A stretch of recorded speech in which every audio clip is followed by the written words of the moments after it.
यदि पर्याप्त लोग आपसे कहें कि जो चीज आप अपने हाथों में थामे हुए हैं वो एक भ्रम है, तो किस बिंदु पर आपकी अपनी आंखें काम करना बंद कर देती हैं? क्या एक सुनियोजित झूठ वास्तव में आपकी वास्तविकता की भौतिक अनुभूति को पराजित कर सकता है? कहानी की शुरुआत मित्र शर्मा नामक एक धर्मनिष्ठ ब्राह्मण से होती है। अपने पुरोहित कर्तव्यों को पूरा करने के बाद उसे एक स्वस्थ और मोटा बकरा उपहार में मिलता है।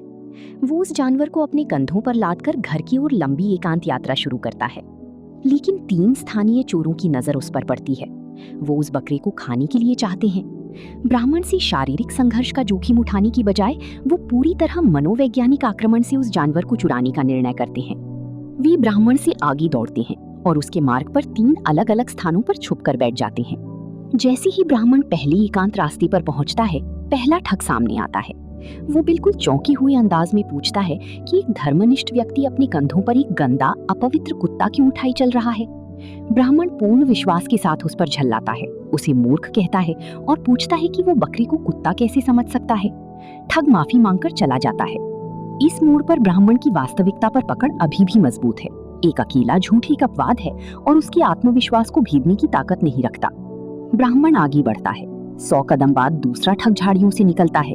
वो हैरान दिखते हुए पूछता है कि एक विद्वान व्यक्ति अपनी पीठ पर मरा हुआ बछड़ा क्यों उठाई है।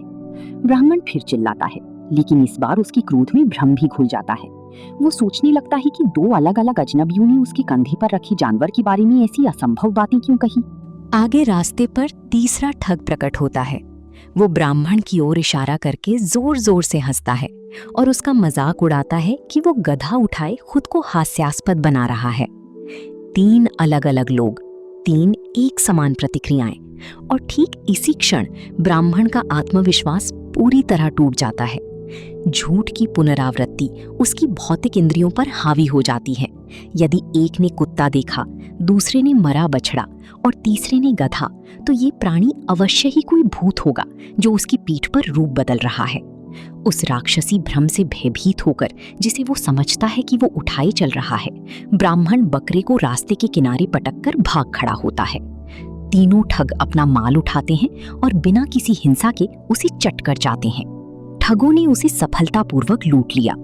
उन्होंने एक सामाजिक सहमति गढ़ी जो पीड़ित की भौतिक इंद्रियों को पूरी तरह पराजित करने में सक्षम थी। उन्होंने एक परिपूर्ण गैस लाइटिंग अभियान चलाया।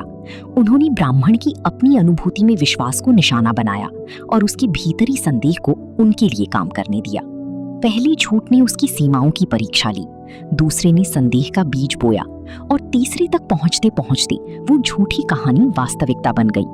बाहरी शोर ने सत्य को पछाड़ दिया। प्राचीन भारत में ये कहानियां नीति शास्त्र के मैनुअलों का हिस्सा थीं, जो व्यावहारिक निर्णय और बुद्धिमान आचरण सिखाने के लिए बनाई गई थी। इनका उद्देश्य ये दर्शाना था कि पुस्तकीय ज्ञान और औपचारिक शिक्षा छल कपट को संभालने की क्षमता से सर्वथा भिन्न है।